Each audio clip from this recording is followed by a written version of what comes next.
Yes guys, നമ്മുടെ +1 അക്കൗണ്ടൻസിയിലെ first ചാപ്റ്ററിലെ important ആയിട്ടുള്ള കുറെ അധികം ടോപ്പിക്കുകളിൽ ഒന്നാണ് the interested users of accounting information എന്നുള്ളത് അല്ലേ. അക്കൗണ്ടിങ് ഇൻഫോർമേഷൻ അറിയാനായിട്ട് താല്പര്യമുള്ള യൂസേഴ്സ് ആയിരിക്കാന്നുള്ളത്. നമ്മൾ ഈ യൂസേഴ്സിനെ രണ്ടായിട്ടാണ് ക്ലാസിഫൈ ചെയ്തിരിക്കുന്നത്. ഏതൊക്കെയാണ് ആ രണ്ട് ക്ലാസിഫിക്കേഷൻ വരുന്നത്? ഇതാ നോക്കിക്കോളൂ. Internal users and the external users. എന്താണ് ഇവർ തമ്മിലുള്ള വ്യത്യാസം? ഇന്റേണൽ യൂസേഴ്സ് എന്ന് പറഞ്ഞു കഴിഞ്ഞാൽ യൂസേഴ്സ് വിത്തിൻ ദി ഓർഗനൈസേഷൻ. ഒരു ഓർഗനൈസേഷന്റെ ഉള്ളിൽ നിന്നുകൊണ്ട് തന്നെ ആ ഓർഗനൈസേഷന്റെ അക്കൗണ്ടിങ് ഇൻഫോർമേഷൻസ് അറിയാൻ താല്പര്യമുള്ളവരെയാണ് ഇന്റേണൽ യൂസേഴ്സ് എന്ന് പറയുന്നത്. അങ്ങനെയാണെങ്കിൽ എക്സ്റ്റേണൽ ആരായിരിക്കും? ഒരു ഓർഗനൈസേഷന്റെ പുറത്ത് നിന്നുകൊണ്ട് ആ ഓർഗനൈസേഷന്റെ അക്കൗണ്ടിങ് ഇൻഫോർമേഷൻ അറിയാൻ താല്പര്യമുള്ളവരെ എക്സ്റ്റേണൽ യൂസേഴ്സ് എന്ന് വിളിക്കും. അപ്പോൾ inside the organisation and outside the organisation.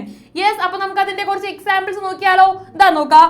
Owners, managers, CEO, chief executive officers, chief financial officers, ഇവരെല്ലാം ഇന്റേണൽ യൂസേഴ്സിന്റെ ഉദാഹരണങ്ങളാണ്. ആരാണ്? ഇന്റേണൽ യൂസേഴ്സിന്റെ ഉദാഹരണങ്ങളാണ്.